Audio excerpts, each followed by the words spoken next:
Hi, I'm Don Reynolds, and I'm here with Guy Parquette, and he is the owner of this beautiful 1970. And Guy, we'll start by asking you how did you find this car, and kind of tell me about the condition of the car, and maybe a little about the history of the ownership, and who owned it, and then how you came about it. So. Sure. Okay, well, about 9 years ago, I was looking for a GSX, a real one. That was my car I absolutely wanted to own before I died. So I went on the internet every day looking for GSX, and I punched in a few other things in Google, and like Stage 2, and up came this car. And it was an old ad on the internet. It was probably, by the looks of it, 3 years old at that time. And I thought, man, I know this car. Is it really that car? It sure sounds like it. And is it still for sale? That was the questions I was asking myself in my head. And so I thought, well, I'll just dial the number. The number's right there. And Dave Johnson picked up the phone. He said, yes, I still have the car. I don't know if I want to sell it. I'll have to think about it. I have to call some friends that had relations with the car also that helped him work on it. Didn't get a call back. About a week or two later, I called him, and he said, well, I talked to them, and they said they thought that maybe I should sell it because it's just sitting in my garage. So we struck a deal, and I didn't hesitate to travel on down to Arizona to get it from Wisconsin. And he pretty much interviewed me for a day. We were there for a day because he wanted it to go to the right home. He had offers overseas from England, very good offers, but he just didn't want it to leave the States. So he decided to sell it to me. Tell me a little bit about the condition of the car when you found it, because it wasn't in this condition at all, I don't think. And so tell me about how you found it, and then what you did to the car to bring it to the condition it is today. Okay. Well, as a racer, a stock class snowmobile racer, I knew kind of the condition that car would be in.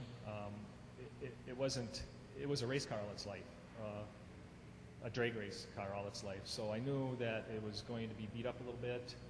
What I was mostly concerned with is if all the original parts and sheet metal and everything else would be there. I didn't care about if there was a dent here or a dent there or a hole there, or if the wiring was, cut up.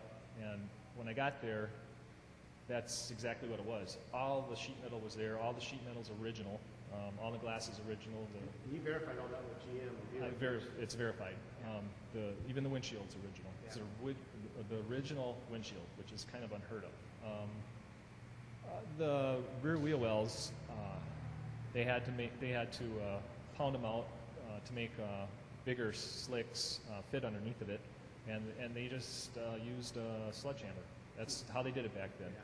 And that was still like that.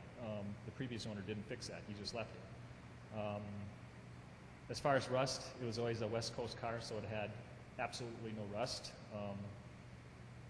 There are no rust cars, considered no rust cars, like in the northern states that still, even down here, that still had rust just from rain settling in places and stuff. This car had none of that. This absolutely had no rust whatsoever. What you see right now is original.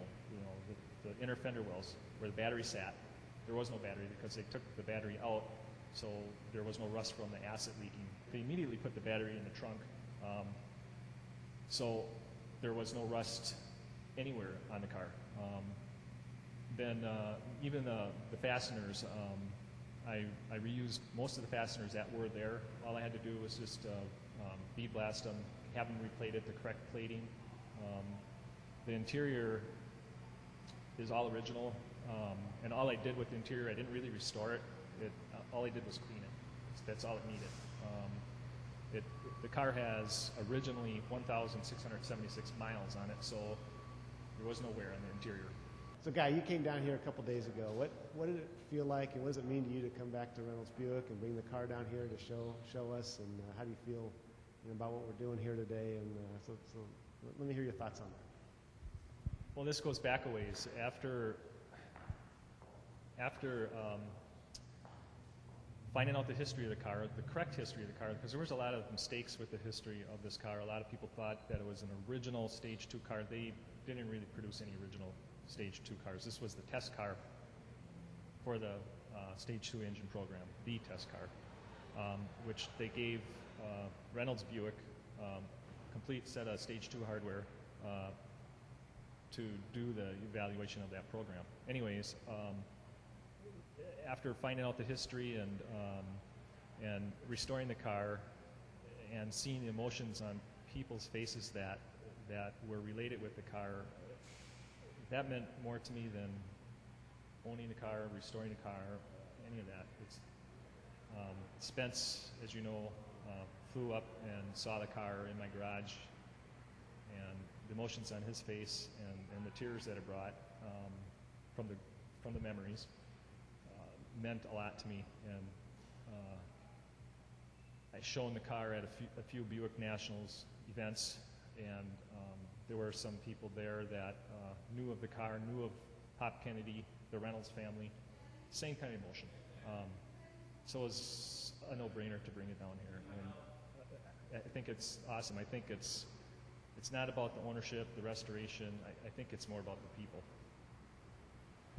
We're glad to see the car, and I shed a couple tears over it, and it's just tremendous that you brought it down here, so thank you.